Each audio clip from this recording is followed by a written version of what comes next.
सुबह सुबह एक ख्वाब के दस्तक पर दरवाजा खोला। देखा सरहद के उस पार से कुछ मेहमान आए हैं। आंखों से मानूस थे सारे, चेहरे सारे सुने सुनाए। पांव धोए, हाथ धुलाए, आंगन में आसन लगवाए और तंदूर पर मक्की के कुछ मोटे मोटे रोट पकाए। पोटली में मेहमान मेरे पिछले सालों की फसलों का गुड़ लाए थे। आंख खुली तो देखा घर में कोई नहीं था। हाथ लगाकर देखा तो तंदूर अभी तक बुझा नहीं था और होठों पर मीठे गुड़ का जायका अभी तक चिपक रहा था।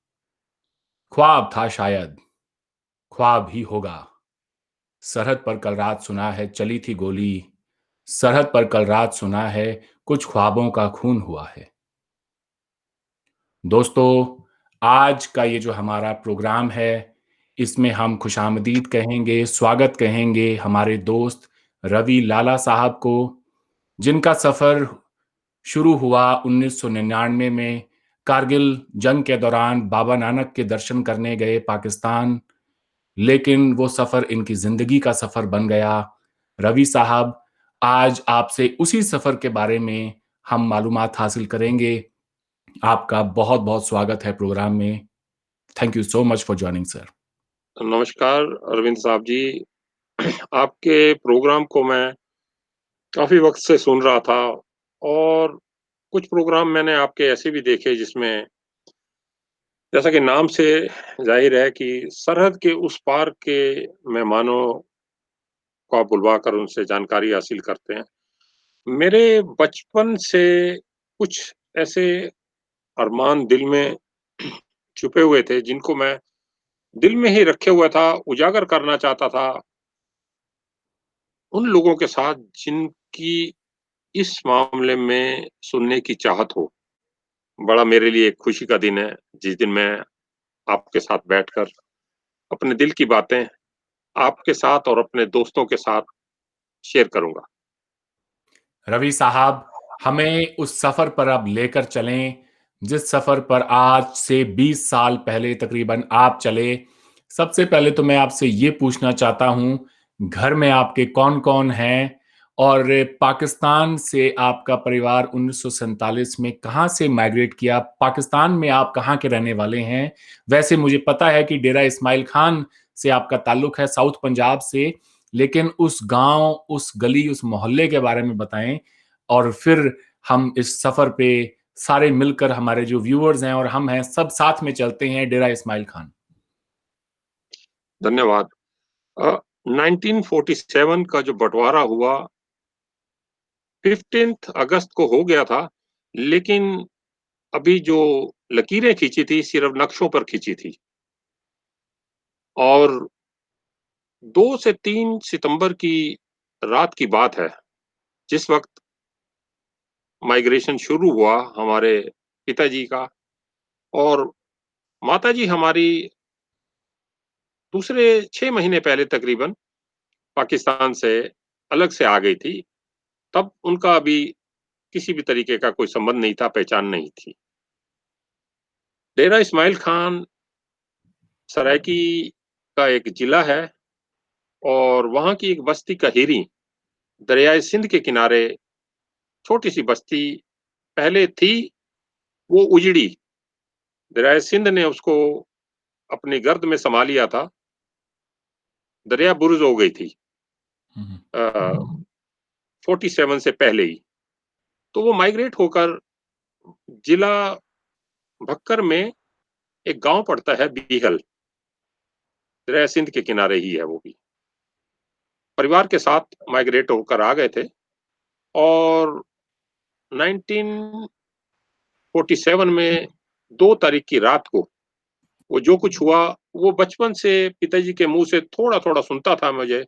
बड़ा इंटरेस्ट था मुझे जानने का, उस जगह को देखने का, कि उस रात को जहाँ पर ये गदर हुआ, हमारे बड़े बुजुर्गों के साथ, क्या हुआ? उन्हीं लोगों के साथ मैं सुनता हूँ चल के। इच्छा बहुत थी। 2 भाई थे हमारे पिताजी और 2 बहनें। उस गदर की रात को जिस वक़्त वो एक घर में, एक हिंदू के मकान में सब लोग गाँव के इकट्ठे हुए थे। वहाँ पर पहाड़ियाँ पड़ती हैं दामान की, वहाँ के कुछ लोगों ने, जो कि दिन से ही वहाँ इकट्ठा होने शुरू हो गए थे, हमला किया इन लोगों पर और काफ़ी खून-खराबा हुआ उस रात को। उस रात को जब ये लोग वहाँ से चले, सब बिछड़ गए थे और उसमें हमारी दोनों बुआ को वहाँ पर जो बाहर के आतताई आए हुए थे, उन्होंने अपने कब्ज़े में ले लिया। उस शाम की कहानी मैं आपको काफ़ी लंबी हो जाएगी, अलग से सुनाऊँगा क्या हुआ, वो एक पूरी अलग से कहानी है। अब ये बताता हूँ कि मेरे दिल में ये उफ़ान था, जब पिताजी से सुनता था कि ये क्या हुआ था उस रात को, उस जगह को, उस मिट्टी को देखने की बहुत ख्वाहिश थी, बहुत ख्वाहिश थी। और मैं पहुँचा दिल्ली में, पाकिस्तानी एम्बेसी में और उस वक़्त था 3 मई को ऑफ़िशियली कारगिल की जंग शुरू हो चुकी थी और 25-26 मई आते-आते तक hundreds of people were dying actually daily on the in the conflict और ये सीएनएन वगैरह पे भी बड़ा लाइव कवरेज दिखाया जा रहा था उस वक़्त पे। बोफोर्स से बम्बार्डिंग हो रही थी वहाँ पर, जो हाइट्स ऑफ द कारगिल्स थी, जी। द्रास, सोलोलिंग वगैरह पर, टाइगर हिल पर। उस वक़्त इंडियन फ़ोर्सेज़ की काफ़ी ज़्यादा अटैक हो रहा था। उस वक़्त आम आदमी के लिए ये सोचना भी मेरे ख़्याल से बड़ा मुश्किल होगा कि इस वक़्त में पाकिस्तान जाने की क्या तुक है। ये समय भी बीत जाएगा, उसके बाद चला जाता। लेकिन एक मन में उत्साह उस वक़्त पैदा हुआ कि ये जो हमारे साथ इधर हमारी सोच है, कारगिल के बारे में, ये वक़्त है उधर भी जाके सोचने का कि वहाँ के लोगों का इस जंग के बारे में क्या विचार है। मैं 25 मई को दिल्ली में पाकिस्तान एम्बेसी में गया। वैसे तो हज़ारों लोगों की लाइनें लगी रहती हैं सुबह, लेकिन मेन दरवाज़ा खुलवाकर मेरा अंदर स्वागत किया गया क्योंकि मैं एक विदेशी नागरिक हूँ, ट्रिनिडैड एंड टोबैगो का सिटीज़न और अब तो अमेरिकन सिटीज़न हो गया हूँ। तो उसमें विदेशियों को एक खास वेलकम किया जाता है वहाँ पे पाकिस्तान की एम्बेसी में। आपको अंदर ले जाया जाता है और उस टाइम पे वहाँ के जो डेप्यूटी हाई कमिश्नर थे, वो मुझे अपने ऑफ़िस में ऊपर लेकर गए थे। उन्होंने मुझे चाय वग़ैरह पिलवाई। तो एक बड़ा अच्छा एक्सपीरियंस था। पूछने की उन्होंने बताया कि आप क्यों जाना चाहते हैं इस वक़्त? मैंने कहा ये वक़्त है मेरे लिए वहाँ जाकर देखने का कि क्या हालात हैं वहाँ पर। मैंने अपने उस शाम थी 28 तारीख की, 28 मई की। मेरी माँ का छोटा-सा कमरा, उसमें टीवी चल रहा था और सीएनएन की खबरें आ रही थी। माँ कपड़े प्रेस कर रही थी हमारे। मेरी शर्ट थी ब्लू कलर की as a matter of fact exactly I remember भूलता नहीं है इंसान जी। ज़िंदगी में। माँ भी हमारी स्वर्ग में चली गई है, अब तो पिता भी प्रस्थान कर गए हैं, परम धाम चले गए हैं दोनों। उस वक़्त मैं अपनी माँ के पास शाम का टाइम था, माँ के पास आकर बैठा। मैंने बोला बड़ी दबी आवाज़ में, "माताजी, मैं कल पाकिस्तान जा रहा हूँ।" तो उनका एकदम वो जो शॉक में थी कि क्या मतलब कह दिया मैंने। मैंने कहा, "हाँ, सही कह रहा हूँ।" कहती, "तू दिख नहीं रहा तुझे टीवी पे? रोज़ाना लाशें आ रही हैं, हैं? तू पाकिस्तान क्या करने जा रहा है?" मैंने कहा, मैं हाथ में एक रुमाला बाज़ार से लेके आया था। मैंने कहा, "आप इसके ऊपर हाथ लगाओ। ये मैं गुरु नानक जन्म स्थान पर मेरे जाने की बचपन की बहुत ख्वाहिश थी कि वो जगह देखूँ, मैं माथा टेकूँ।" तो एकदम माँ रुक गई और रुमाले पे हाथ लगाया उसने और बोलती है कि अब तूने जिस जगह पर जाने के लिए मेरे से आज्ञा माँग रहा है, अब ना तुझे मैं कर नहीं सकती। हुँ, हुँ। और उन्होंने उस रुमाले को दोनों हाथों से टच किया कि उनके नाम से मैं चढ़ाऊँगा, जा तू कल, रब राखा। माँ से आज्ञा मिली, पिता से आज्ञा नहीं ली मैंने क्योंकि मुझे मालूम था कि अगर पिता को बताऊँगा, तो मेरा रास्ता रोक लेंगे। उनकी आँखों के सामने जो सब कुछ बीता था 2 और 3 सितंबर की रात को, वो मुझे इजाज़त ना देते, उसी को अवॉइड करने के लिए मैंने सोचा कि बाद में देखेंगे, बाद में बताएँगे पिताजी को। इस तरीके से मेरे मन में आया कि मुझे पाकिस्तान जाना है, अपने पूर्वजों की धरती को देखने, अपने धर्म को निभाने के लिए और कारगिल में दूसरी तरफ बॉर्डर के सरहद के उस पार क्या हो रहा है, जानने के लिए मैं उधर गया। घर में आपके कौन-कौन हैं? कितने भाई-बहन हैं? ये बताएँ। जी, हम 4 भाई और 2 बहनें ठीक। और हम भाइयों में से 3 भाई अलग-अलग जगह पर विदेशों में अलग-अलग धरती पर अपना जीवन यापन कर रहे हैं। जी, और एक भाई बड़े भाई हैं जो इंडिया में ही है, जो हमारा पूर्वजों का मकान यानी कि जो उस रिफ्यूजी कॉलोनी में 47 से आने के बाद जो सरकार ने एक कमरा दिया था, उसको अब बड़ा मकान बन गया है, उसमें बड़े भाई साहब उसका देख-रेख करते हैं वहाँ पर अपने कौन बच्चों से के शहर साथ। में रहते हैं? हाँ जी, सॉरी? आपके भाई कौन से शहर में रहते हैं इंडिया में? जी, रुड़की है उत्तराखंड का एक नामी-गिरामी शहर है, वहाँ पर एक इंस्टीट्यूट है, IIT is well known, world known जी, वो जी, है। बिल्कुल। जी, जी। ठीक है साहब। तो बाबा नानक के दर्शन करने के लिए, गुरुद्वारा जन्म स्थान देखने के लिए आप कौन-सी वो तारीख थी जिस दिन आप रवाना हुए अटारी की तरफ और अटारी से वाघा का जो आपका सफ़र है, उसके बारे में बताएँ? जी सर, मैं उस अटारी बॉर्डर पे जो मैंने वाघा बॉर्डर क्रॉस किया, उससे पहले जब मैं अपने घर से चलने की कहानी शब्दों में बता दूँ, जी, रुड़की से अमृतसर का जो वाघा बॉर्डर है, तकरीबन 350 किलोमीटर के करीब पड़ता है और घर में टाटा सूमो खड़ी हुई थी, उसमें भाई साहब बड़े भाई साहब के साथ बैठकर उनको मैंने बताया कि भाई साहब, आप मुझे वाघा बॉर्डर तक छोड़ के आओ। ये 28 मई 1999 28th ऑफ मई 1999 की बात है। तो थोड़ी हिचकिचाहट हुई, उन्होंने क्या कह रहा है? मैंने कहा माताजी ने आज्ञा दे दिया, आप मुझे साथ चलो मेरे। उनके साथ लेकर चल पड़े और उस रात को हम 28 तारीख की रात को एक वाघा बॉर्डर से तकरीबन 70-80 किलोमीटर दूरी पर एक गाँव पड़ता है, जो मेरी माँ का गाँव है। उसको नाम थोड़ा-सा अजीबो-गरीब है, उसको काला बकरा कहते हैं, काला बकरा। इट्स अ जी, small village, very prosperous village. तो मैं अपनी जो माँ के रिश्तेदार हैं, मामा-मासी, उनके यहाँ पर 28 तारीख की रात को रुका। उनको भी बड़ी हैरानी हुई कि ये वक़्त मैंने क्यों चुना? उन्होंने कहा, "ये तो ठीक है कि आप बाबा नानक के दीदार करने जा रहे हैं, लेकिन यही वक़्त क्यों चुना? इससे आप पहले भी जा सकते थे, बाद में भी।" मैंने कहा, "बुलावा अब आया है, तो चलना है।" 28 की रात गुज़ारी वहाँ पर गाँव में और 29 की सुबह अर्ली मॉर्निंग तकरीबन 6 बजे हम उस सफ़र के लिए चल दिए, जो मेरी ज़िंदगी का आज तक का सबसे अहम सफ़र है। मैंने दुनिया के कई देशों में गया हूँ मैं, सफ़र बहुत किए हैं, बहुत ज़्यादा घूमा-फिरा मैं पूरी दुनिया के 5-6 कॉन्टिनेंट्स।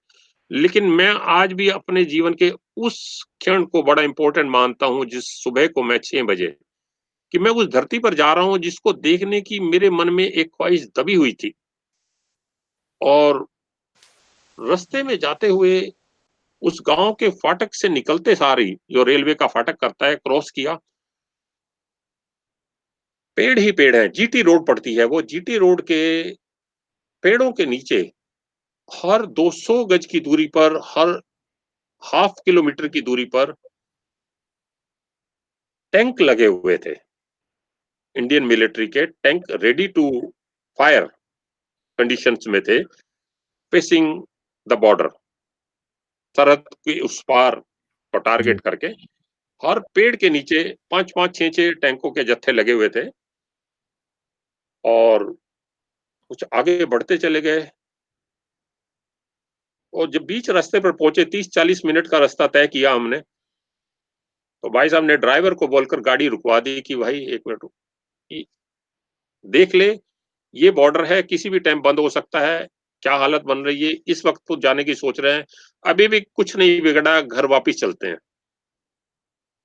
मैंने क्योंकि ऐसा मौका मैं जाने नहीं देना चाहता था जिस वक़्त मेरी माँ ने मुझे आज्ञा दे दी है, कि जा बेटे, रब राखा।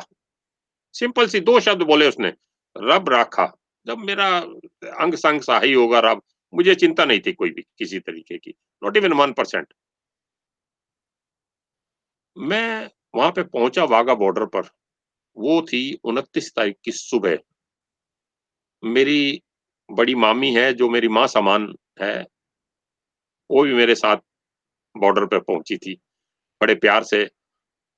मैंने ये सोचा कि आता हूँ वहाँ पे कुछ घंटे बिताकर, माहौल देखकर, दर्शन करके वापिस आ जाऊँगा आज शाम को वापिस। हुँ, हुँ। ज़्यादा जानकारी थी नहीं। तो बड़े भाई साहब को मैंने कहा, "भाई साहब आप आस-पास घूमो, रुको, मैं होके आ रहा हूँ बॉर्डर पार करके। माथा भी टेकना है, थोड़ा-सा लोगों से मेल-मुलाकात हो जाएगी।" उन लोगों से मिलने की बड़ी इच्छा थी जनाब मुझे। तो इस तरीके से मैं वहाँ वाघा बॉर्डर पर पहुँचा। जी, तो वाघा से जब आपने क्रॉसिंग की, तो आगे किसी को जानते थे, पहचानते थे, कोई लेने आया था या बिल्कुल अनजान थे आप वहाँ? जी, वाघा बॉर्डर पर उस वक़्त क्रॉस करना ऐसा था जैसे लोगों का एक कौतूहल का मैं वो बना हुआ था कि ये आदमी इस वक़्त जब बॉर्डर तो खुला है, लेकिन आवागमन बिल्कुल नहीं था लोगों का। खाली था मतलब पूरा जो हाँ, हाँ, इंडियन हाँ, बिल्कुल चेक-पोस्ट खाली है था। वो पूरी खाली थी। जी, जी, जी, बिल्कुल खाली और मेरे लिए एक-एक कदम बढ़ाना एक बड़ा एक्साइटमेंट था मेरा कि मैं आपने बोला कि कोई मेरा जानने वाला नहीं था, मेरी उधर के रहने वाले पूरा जहान मेरा अपना था, ये मेरे दिल में ये फीलिंग थी क्या कि मैं बात है! जहाँ पर जा हाँ, जहाँ पर मैं जा रहा हूँ, वो पूरा जहान मेरा है वो। उस धरती के पार मैं जैसे ही उस वो जो एक इंडियन गेट्स हैं और उसके तकरीबन 7-8 फीट अब मे बी 10 फीट की दूरी पर दूसरा गेट है, उसके बीच में एक नो मैन्स लैंड है। आपको इस बारे में जानकारी ज़रूर है, अगर आपने वाघा बॉर्डर क्रॉस किया है शायद। मैंने बाय फुट किया है जी, मुझे ये जी, एहसास है। बड़ा एक्साइटिंग होता है वो। मेरे लिए वो ज उस अपने पूर्वजों की उस मिट्टी पर, मेरे गुरुओं की वो मिट्टी, मेरे गुरुओं की वो जो धरती है, मैं उसकी तरफ बढ़ रहा हूँ, तो मेरे लिए एक बहुत ही ऐसा एक्सपीरियंस था जिसको मैं शब्दों में लाख चाहकर भी मैं पिरो नहीं सकता उन शब्दों को मैं। जी सर। आपने कहा कि कोई था मेरा, बिल्कुल था, मेरा जहान अपना था वहाँ पर। और जैसे ही आपने पाकिस्तान के अंदर एंटर किया, वहाँ पर रेंजर्स आपका पहले पासपोर्ट चेक करते हैं। जी। रेंजर्स का जवान वहाँ पर खड़ा रहता है, वो सबसे पहले टॉल 6 एंड हाफ फीट जो शाम को वहाँ पर एक-दूसरे के इंडियन और पाकिस्तानी जो एक-दूसरे के प्रति पैर दिखाते हैं, बड़ी आदरपूर्वक उसने पासपोर्ट माँगा, देखा पासपोर्ट, जो भी फ़ॉर्मेलिटीज़ थी करके उसने अगले तरफ प्रस्थान करवा दिया कि वहाँ जाइए। लेकिन जैसे ही मैं वहाँ अंदर पहुँचा तो मेरे लिए एक ऐसा था जैसे बॉर्डर की मैं एक ऐसी जगह पहुँच गया हूँ, जहाँ मेरे अपने यहाँ से कभी गुज़रे थे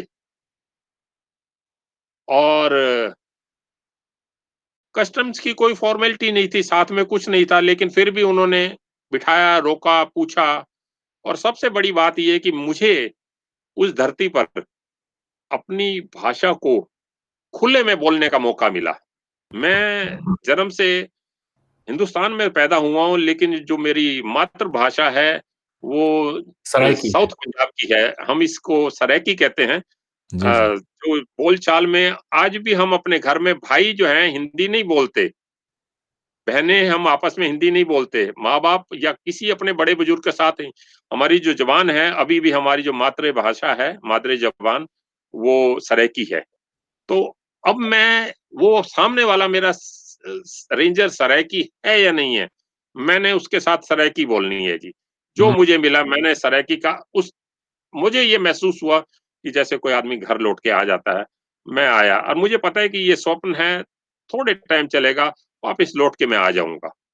और इस तरीके से मैंने उस अपने पूर्वजों और अपने गुरुओं की धरती पर कदम रखा और शत-शत बार, हज़ार बार जाने की मेरी इच्छा रहती है वहाँ और 4 बार उसके बाद भी मैं होकर आया हूँ। मेरी एक-एक बहुत इच्छा है। आपका जो हर एक सफ़र है उसके बारे में हम खुलकर बात करेंगे। मैं भी आपको ये बता दूँ दोस्तों कि पाकिस्तान जाना किसी सपने से कम नहीं है। आप दुनिया में जहाँ मर्ज़ी चले जाएँ, अगर कोई मुझे ये कहे कि यार तुम यहाँ च तुम्हें फ्री टिकट देते हैं, तुम यहाँ चले जाओ, वहाँ चले जाओ, मैं पाकिस्तान जाना पसंद करूँगा, हर दिन, हर लम्हे। हुँ? ख़ैर आप आगे बढ़ें सर, अपनी आगे बात बताएँ तो आगे फिर बाबा नानक के दर्शन करने के लिए आप ननकाना साहब गए और वहाँ के बारे में बताएँ? जो जाने से वहाँ पहुँचने से पहले का सफ़र है, वो जैसे ही आप कस्टम पार करके जाते हैं, तो आप वो गर्मियों के दिन था, 28 मई एक शीघ्र दोपहरी होती है, गर्मी होती है अच्छी-खासी और पेड़ थे वहाँ पर, पेड़ों के ऊपर से जो आवाज़ आ रही थी, फाख्ता की आवाज़ जो बिल्कुल इंडिया में बचपन में अपने गाँव में काले बकरे में सुना करता था। वो आवाज़ सुनी तो लगा कि ये तो गाँव अपने हैं और एक श्रीमान जी ने हमें आगे बढ़कर कहाँ से आए हो सरदार जी? और हमने कहा सर इंडिया से आए हैं, रमज़ान नाम का इंसान था वो ड्राइवर टैक्सी ड्राइवर बाद में पता चला कि आप आए हो, आप हमारे मेहमान हो, आपको हम ले चलते हैं, कहाँ जाना चाहते हो? तो मैंने उसको अपनी इच्छा ज़ाहिर की गुरु नानक जन्म स्थान है, वहाँ पर मुझे ले चलो, दर्शन कराओ और मुझे वापस ले आओ। तो बहुत नेक दिल इंसान था, उधर आस-पास के किसी गाँव का रहने वाला था, बड़ी दिलचस्पी से वो मुझे सैर करवाता हुआ, इधर-उधर की बातें बताता हुआ, आस-पास के खेत-खलियान वैसे ही जैसे बॉर्डर के इस पार के हैं। पहुँचते-पहुँचते अपने गुरुओं की धरती पर पहुँचा, वहाँ पर एक शेखुपुरा नाम की जगह है और वहाँ पर जाकर शेखुपुरा में अ, उस जगह पर जाकर गया जहाँ पर मेरे गुरु का जन्म हुआ था, हमारे प्रथम गुरु, गुरु नानक देव जी का जन्म हुआ। उस धरती को देखा, प्रणाम किया, दर्शन किए, थोड़ा झुक कर उठने का दिल नहीं कर रहा था कि मुझे इतने साल बाद तुमने क्यों बुलवाया? Why so many years? ये भावना मैं शब्दों में मेरे नहीं है। ज़्यादा बोलूँगा तो मेरे मैं वो भावुक हो जाता हूँ, उस क्षण को याद करके कि मेरा उठने का दिल नहीं कर रहा था, उस मिट्टी को, उस मेरे जन्म स्थान को कि मुझे ये बाबा नानक इतने दिनों बाद इतना जन्म बीत गया मेरा, आप इतनी दिनों बाद मुझे क्यों बुलवाया? तो उस भावना के साथ ख़ैर काफ़ी देर बाद मैं वहाँ पे अपने आप को सँभाला, खड़ा हुआ वहाँ से और मैंने ड्राइवर को बोला, "रमज़ान भाई, पता नहीं बॉर्डर किस टाइम बंद होता है, आओ चलो वापिस चलते हैं।" उसने कहा, "ऐसा नहीं ना, आप पहले खाना खा लो और उसके बाद।" मैंने कहा, "चलो खाना" तो रास्ते में रुक के एक ढाबे पे शाकाहारी आदमी हैं, वेजिटेरियन पीपल, तो उसमें एक दाल-माश और कोई नहीं बना सकता वैसी दाल-माश, जो पाकिस्तान की दाल-माश है जी, और जो बिल्कुल, जो रोटी है बिल्कुल वहाँ ऐसा की ही है सर। हाँ, जो रोटी है, जो दाल-माश है, वो नहीं मिल सकती। कई बार मैंने घर में कोशिश की अ, मेरी वाइफ़ है नताशा, वो भी कई बार कोशिश की है, बहुत अच्छी बनाई है। लेकिन वो जो मेरी अपनी मिट्टी की खुशबू उसमें आती है, उन लोगों के हाथ से क्या प्या तो वो ख़ैर दाल-माश और रोटियाँ खाई वहाँ पर बैठकर बड़े तसल्ली से। वो छाबा होता है जी वो, छाबे में वो रोटियाँ रख के लाए और उसके बाद मैंने कहा चलो बॉर्डर कहते सरदार जी तुसी आए तो हो इतनी दूरों ते तुसी ये पंजा साहब क्यों नहीं चलते? मेरे नाल तुसी पंजा साहब चलो ਇੱਥੇ ਹੈਗਾ। ਤੁਹਾਨੂੰ ਮੈਂ ਲੈ ਕੇ ਚੱਲਾਂਗੇ ਤੇ ਮੋਟਰਵੇ ਹੈਗਾ ਤਾਂ ਮੋਟਰਵੇ ਤੇ ਚਲੀਏ ਪੰਜਾ ਸਾਹਿਬ ਦੇ ਦਰਸ਼ਨ ਕਰਕੇ आइए फिर ਤੁਹਾਨੂੰ बॉर्डर पे ਛੱਡ देवांगे। अच्छा ये क्या कहते हैं भाव विभोर ऐसा था मैं कि ये भी याद नहीं रहा कि मैं अपने बड़े भाई को ये कह के आया हूँ कि भाई साहब मैं आ रहा हूँ अभी। जी। मैं वहाँ पर पहुँचा और भूल गया कि मैंने वापस इंडिया जाना है। इतनी ज़्यादा मुझे आत्मीयता महसूस हुई, अपनापन महसूस हुआ, वहाँ के लोगों के साथ जैसे बैठे खाना खाने तो आस-पास के लोग इच्छा के तौर पे जानने की कहाँ से आए हैं। मुझे किसी भी वक़्त कहीं पर भी मेरे ड्यूरिंग द एंटायर स्टे मैं जितना भी टाइम रहा पाकिस्तान में, शॉर्ट स्टे था, पहला स्टे मेरा शॉर्ट था, उसके बाद तो कहीं-कहीं काफ़ी टाइम बिताया मैंने पाकिस्तान में। तो मुझे कहीं पर भी किसी भी तरीके की एक जैसे कारगिल के माहौल एक इंडिया में एक वॉर हिस्टीरिया था, गो, फाइट, किल इस तरीके की कोई बातें वहाँ पर मैंने देखने को, सुनने को नहीं मिली। जैसे ही उनको पता चलता था, एक पहचान होती है वहाँ पर अगर आपने कड़ा पहन रखा है, आप सरदार जी हो, आप इंडिया से आए हो। और बहुत सम्मान किया मेरा उन्होंने, दिल से आदर किया, they treated me very well और उसके बाद हम चल पड़े मोटरवे के सफ़र पर।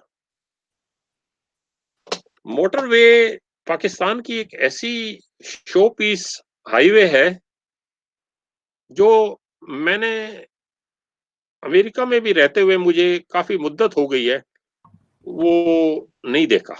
ऐसा सुपर हाईवे, ऐसी स्मूथ सड़क और रोड साइड पे बने हुए उनके जो हम देसी भाषा में उसको ढाबा ही कह लो, लेकिन that was not a dhaba मतलब एक स्टॉप पॉइंट जो था, वो ये मिरेकल बाय इटसेल्फ आपकी मैंने एक शो देखा था जिसमें आपने मोटरवे पे खड़े हुए हैं आप वहाँ की तस्वीरें, उसके बाद आप पॉपुलर भी बहुत हुए, ट्विटर वगैरह पे आपका ट्रेंड हुआ था वो जो वीडियो है। इट वाज़ जी। वेरी एक्साइटिंग एक्चुअली जो आपने उधर वहाँ पर बनाया। तो मुझे याद आया कि यहाँ पर मैं रुक कर गया था। खैर जो उसके ऊपर मुझे गालियाँ भी बहुत पड़ी साहब। अच्छा, गालियाँ व्हाट? भी बहुत पड़ी कि ऐसे मोटरवेज़ तो इंडिया में भी बहुत हैं और इस लोगों ने बहुत कुछ कहा। लेकिन इंसान को वो बात कहनी चाहिए जो सच हो और जो वो महसूस करता हो। वो बिल्कुल, मोटरवे 1998-99 के टाइम बना ही था, आप जब गए उस वक़्त तो। बिल्कुल ठीक तो है। उस ज़माने में तो वैसा मोटरवे का सोचना भी कहीं और जो है वो बेहद मुश्किल है। मैं अंदाज़ा लगा सकता हूँ। मैं जब 2018 में आपके जाने के तकरीबन 20 साल बाद उसको देखकर हैरान हूँ, जी, तो मैं बिल्कुल समझ सकता हूँ जी कि आपके जो आप कह रहे हैं कि 1998 में वो मोटरवे जब बना होगा, तो वो अपने आप में ही एक बहुत अजूबा ही था। ठीक कह वो रहे हैं। मोटरवे सर आप आँखें बंद कर लो, वो जो उनकी बसेज़ हैं, डेवू की बस कहते हैं उसको। आप उसके अंदर बैठो, आपने सफ़र किया है, एयर होस्टेसेस जैसी होती हैं पोशाक में, जो लेडी आपको सर्व करती हैं जूस और ड्रिंक आँखें बंद कर लो तो अगर आप महसूस करना चाहो तो आपको लगेगा कि आप एक जहाज में सफ़र कर रहे हैं, नॉट अ हिच और both side of the highway में उन्होंने ऐसे ब्लॉकेज लगाए हैं कि कोई जानवर परिंदा नहीं पर मार सकता उधर आकर। तो मैंने कहा भई चलो, चल पड़ते हैं, तो मोटरवे से चलते शाम हो गई, फिर याद आया यार वो तो रुड़की वाले भाई साहब तो वहाँ बाहर खड़े हुए हैं, वो तो इंतज़ार कर रहे होंगे। मैंने कहा भई रमजान कितनी दूर और है? कहता जी ये लो आ गया अब तो। अभी सिर्फ द 200 किलोमीटर रह गया, 300 किलोमीटर तो आप पार कर आए हो।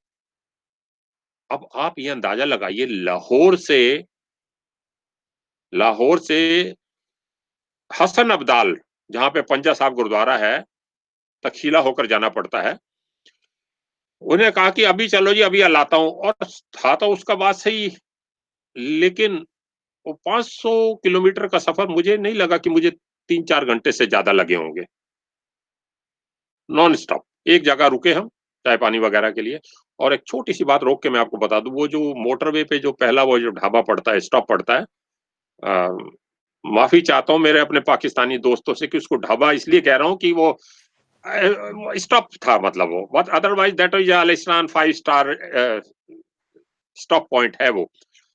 एक वहाँ पर मैंने परिवार के साथ आई हुई एक अपनी बुआ की शक्ल की एक औरत देखी, मेरे दिल में वो तूफ़ान उठ खड़ा हुआ कि मैं जाकर इससे पूछता हूँ, भई ये आप तो जो हम बुआ छोड़ कर गए थे, ये तो वही है जो यहाँ बैठी हुई है, अपने परिवार के साथ। उसी तौर तरीके जो अभी मेरी बुआ जी जहाँ यहाँ पर रहती हैं रुड़की में शी इज़ रफली अबाउट 85 बिटवीन 85-90 ईयर ओल्ड कि वो तो उनकी बहन की शक्ल की है बिल्कुल, लेकिन अपने भावों को रोक कर वहाँ पर आगे बढ़े हम। मोटरवे से हसन अब्दाल पहुँचे, रात हो चुकी थी और रात वहाँ पर होने के बाद जब वहाँ पर दर्शन करने पहुँचे, तो वहाँ का जो एडमिनिस्ट्रेशन है हसन अब्दाल में गुरुद्वारा पंजा साहिब का, जहाँ हमारे गुरु नानक जी ने पंजा लगाया था, वो आज भी वो स्टोन, एक बहुत बड़ी रॉक है जहाँ पर उनका पंजा लगा हुआ है।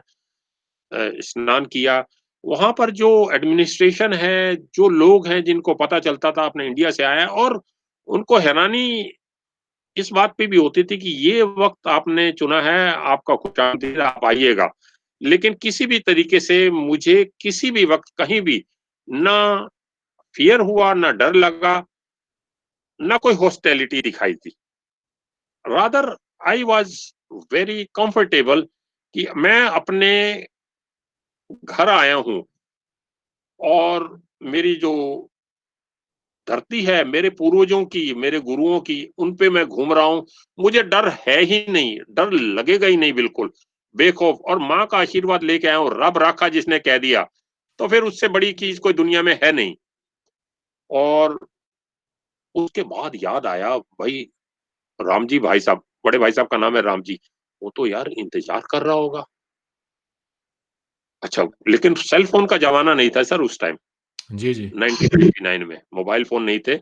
नए-नए एसटीडीज़ बूथ चले थे, और वो भी कहीं-कहीं पर थे।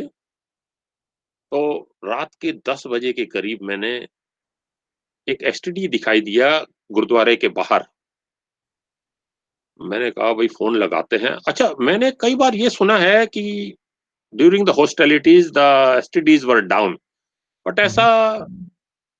मैंने महसूस नहीं किया, क्योंकि उस रात को इंडिया फ़ोन लगाया, एक डॉक्टर हैं उस गाँव में, काले बकरे में, जहाँ पर अगर बड़े भाई को, क्योंकि सेल फ़ोन तो है नहीं, कैसे उनके पास पहुँचूँ मैं? गाँव में फ़ोन लगाया कि भई आपके पड़ोस में जो वो रहते हैं हमारे रिश्तेदार, आप उनको ज़रा बुलवा दीजिए। कहते हैं जी रात हो गई है, अब 10:30 बजे, गाँव में सन्नाटा छा गया 6:30 बजे के बाद, 7 बजे 8 बजे सो जाते हैं सब। मैंने कहा आप उनको ये जाके मेरा मैसेज दे दिए कि मैं पाकिस्तान से फ़ोन कर रहा हूँ, रवि, और मेरे बड़े भाई मेरा इंतज़ार कर रहे हैं बॉर्डर पर। आएँगे तो उन्हें तसल्ली दे देना कि मैं सुरक्षित हूँ। भाई साहब को चिंता लगी होगी, भई क्या हो गया? फँस गया, बॉर्डर बंद हो गया। उसके बाद मुझे तसल्ली हुई कि मैंने उनको कम से कम कॉल करके उनको बता दिया, ये नहीं होगा। तो इस तरीके से मैं वहाँ हसन अब्दाल पहुँचा, और वहाँ पे दर्शन किए, और वहाँ पर एक पंजा लगाने के बाद, पंजा लगाने का ट्रेडिशन है, आप पंजा लगाओ, और अच्छा लगा, दिल को ऐसी ऐसी लगा कि आप कई सौ साल पहले पहुँच गए हो अपने पूर्वजों के पास। उसके आगे के सफ़र के बारे में बताएँ, तो फिर अगले दिन वापस हिंदुस्तान जाना हुआ या कुछ दिन और रुके पाकिस्तान में? जी, उसके बाद की कहानी ऐसे शुरू होती है जी, कि मेरे मन में ये एक भावना पैदा हुई कि मैं यहाँ आया हूँ। एक हिंदुस्तान और पाकिस्तान, एक 2 भाई हैं, आपस में नहीं बन सकी, अलग हो गए। ये रियलिटी है, ये एक्सेप्टेंस होना ज़रूरी है हमें, हमारी खुशहाली के लिए, दोनों देशों की, दोनों मुल्कों की खुशहाली के लिए सबसे पहली चीज़ यही है कि हम एक-दूसरे के एक्सिस्टेंस को एक्सेप्ट करें। और मैंने ड्राइवर को कहा, मैंने कहा भाई ऐसा है, हम चल रहे हैं बॉर्डर की तरफ अब, और बॉर्डर पे जाने से पहले मुझे आप वहाँ पर ले चलो। मीनार पाकिस्तान के बारे में मैंने सुना हुआ था जी, जी। कि वो that is a symbol of origin of Pakistan, the existence of Pakistan. उनका जो एंटायर जो एक तो स्ट्रेंथ है, वो मीनार पाकिस्तान है। तो मैंने उसको बोला कि भाई मुझे आप पहले आज मीनार पाकिस्तान लेके चलो। मैं अपना एक, उसकी कोई किसी के लिए वैल्यू नहीं है, लेकिन मेरे अपने दिल के लिए वैल्यू है कि ये जो पाकिस्तान एक इंडिया से अलग हुआ एक भाई है, उनका एग्जिस्टेंस भी इतना ही ज़रूरी है जितना हमारा ज़रूरी है। बहुत खूब। That is how we have to live and accept. और उसके बाद मैंने वहाँ जाकर अपनी 1-2 तस्वीरें भी खिंचवाई, कुछ अपने दोस्तों के साथ बाद में शेयर भी की। उसके बाद मैंने उसको बोला कि भई अब मुझे आप, जो आपका जो लाहौर का किला है, मुझे आप लाहौर का किला दिखाओ। तो मीनार-ए-पाकिस्तान मेरा अगले दिन 30 मई को, 30 मई 1999 को पहला मुकाम था, वहाँ देखा, दर्शन किए, दीदार किए, अच्छा लगा कि this is a symbol of existence of our neighbouring country. That is a reality, that is a fact, nobody can change it and no one should change it, dare it. उसके बाद मैंने कहा नेक्स्ट स्टेप जो है हमारा लाहौर का किला है। उसके बाद लाहौर के किले गए जहाँ महाराजा रणजीत सिंह जी की समाधि बनी हुई है, वहाँ पे दर्शन किए। गुरु अर्जन देव जी की समाधि है वहाँ पर, लाहौर के किले के अंदर ही। रावी दरिया पहले वहाँ से पास से गुजरता था, लाहौर किले के बिल्कुल पास से। तो वहाँ पर गुरु अर्जन देव जी की समाधि है। वहाँ पर दर्शन किए, माथा टेका और उसको बोला भई अब वापिस चलते हैं, बॉर्डर की तरफ।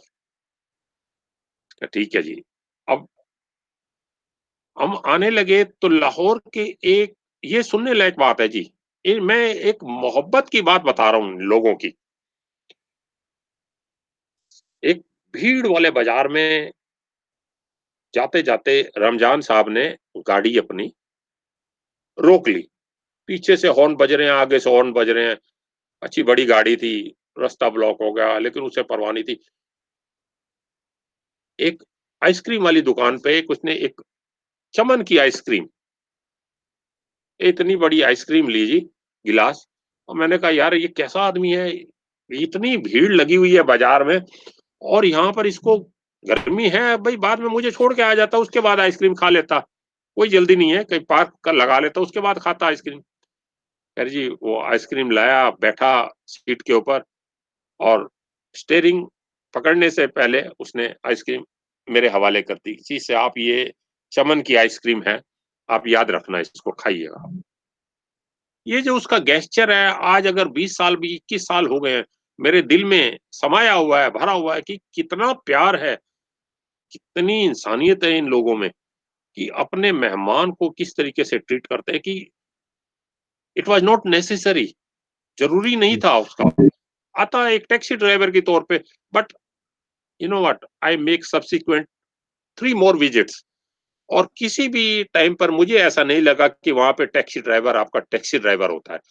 आपका टैक्सी ड्राइवर आपका हमदर्द बन जाता है, आपका भाई बन जाता है और आपके साथ एक संबंध स्थापित हो जाते हैं, जो आप कभी भी भूलते नहीं हो उसकी शक्ल, उसकी सूरत, उसके व्यवहार, उसके तौर-तरीकों को। और उसके बाद हम पहुँचे आइसक्रीम खाते-खाते जी। बॉर्डर पर। मेरा अब समय मेरा भी हुआ कुछ विदाई का। जी, मेरा भी कुछ ऐसा ही तजुर्बा रहा है। कराची से लाहौर वापस आते हुए मेरे एक दोस्त हैं, वो लेने ना आ सके, उनकी कुछ पर्सनल प्रॉब्लम्स हो गई थी, वाइफ़ हॉस्पिटल में थी। तो मैंने टैक्सी ली वहाँ पर और जो बुज़ुर्ग थे जिन्होंने मुझे पिक किया, उन्होंने पूछा कि बेटा कहाँ से आए हो? मैंने कहा जी फ़िलहाल तो कराची से आया हूँ लेकिन वैसे हिंदुस्तान से हूँ। तो जब मेरा ये बताना हुआ कि मैं हिंदुस्तान से हूँ और उनको ये यकीन नहीं हुआ, तो उन्होंने कहा कि रात ख़ासा हो गई है लेकिन अपने आप को अकेले मत समझना यहाँ पर, ये तुम्हारा ही घर है। जी, और बिल्कुल। बस अब क्या बताऊँ साहब, मैं रो पड़ूँगा उसके आगे जो उन्होंने बातें की, मगर बहुत बहुत इतना प्यार मिला, इतना प्यार कि मैं उस शख्स की जो उसका जो चेहरा है, उनकी वो बातें हैं, मैं कभी भूल नहीं सकता। नहीं भूल आप सकते। प्लीज़ करें, आप अपनी बात बताएँ, आगे चलें। जी, अब समय हो गया था विदाई लेने का, लेकिन इस इच्छा के साथ मुड़-मुड़ के मैं वापस देख रहा था, मैं जो एक गेट को देख रहा था, मेरा भारी कदम थे, मेरा दिल नहीं था कि मैं वापस जाऊँ, जाना था। भाई को ख़ैर वहाँ जो डाँट पड़ी वो अलग चीज़ थी, उसको मैंने कहा निपट लूँगा मैं, कोई बात नहीं, अगले दिन बड़े भाई है माफ़ी माँग लूँगा, बड़े प्यार से। तो इस तरीके से हमारे जो पहली बार अपने पूर्वजों की धरती, अपने गुरुओं की धरती पर जाने का जो मौका मिला, एक दिल में जो तूफ़ान था बचपन से, उस जगह को देखो, उस धरती को देखो जहाँ से हमारे बड़ बुजुर्ग आए हैं, जहाँ से हमारा ओरिजिन है, उस धरती को देखना चाहिए। उसके बाद मन में इच्छा हुई कि इस धरती पर तो एक बार नहीं, हज़ार बार आएँगे और परमात्मा ने मेरी वो इच्छा पूरी की। उसके बाद सब्सिक्वेंटली मैं उसके बाद आपको बैठेंगे, ज़िक्र करेंगे। 2004 में जो क्रिकेट का टूर था पूरा का पूरा, वो एक अपने आप में अलग कहानी है। पूरे पूरे जितने भी 5 वन डेयर से उसमें पूरे के पूरे अपने परिवार के साथ गया था और बड़ा अच्छा लगा वो। उसके बाद गया फिर कई बार गया। वहाँ पे लोगों के साथ ऐसे संबंध स्थापित हो गए कि आज भी अपनी धरती पे बैठे हुए लोगों के साथ बातचीत का सिलसिला जारी है। जी। अगली बार जब आपसे मुलाकात होगी, तो आपके जो आपका जो दूसरा ट्रिप है, उसके बारे जी में सर। बात करेंगे और साथ-साथ ये जो आपने जो ट्रिप्स किए, उनमें आपने अपने जो बिछड़े हुए थे आज़ादी के दौरान, बँटवारे के दौरान, आपके रिश्तेदार, उनको कैसे खोजा, उन तक कैसे पहुँचे और उस जगह पर कैसे पहुँचे, जहाँ पर कि जो आपके परिवार कभी रहा करते थे और उन तमाम लोगों से क्या मुलाकातें हुई, उनके साथ घर में बैठ के आपने जो वक़्त गुज़ारा और वो जो तमाम यादें उस गदर की रात की, उन्हें ताज़ा करेंगे। आज आपने वक़्त दिया, आपका बहुत-बहुत शुक्रिया। ये जो दोस्तों हम बात कर रहे हैं रवि लाला साहब से, इनके आगे की जो दास्ताँ है, वो बेहद दिलचस्प है, वो सुनने वाली है। तो मैं आप सबसे ये मेरी ये गुज़ारिश है, विनती है कि आप यूँ ही अपना साथ बनाकर रखें। रवि साहब की कहानी न जाने कितने लोगों की यही कहानी है और यही दर्दनाक मोड़ से वो भी गुज़रे हैं। धीरे-धीरे, एक-एक करके इस किताब के जितने पन्ने हैं, उन सबको हम पढ़ेंगे। Thank you so much Ravi साहब, आपसे फिर मुलाकात होगी।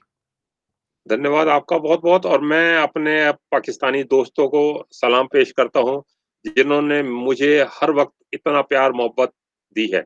और नमस्ते, सत श्री अकाल, अस्सलाम वालेकुम।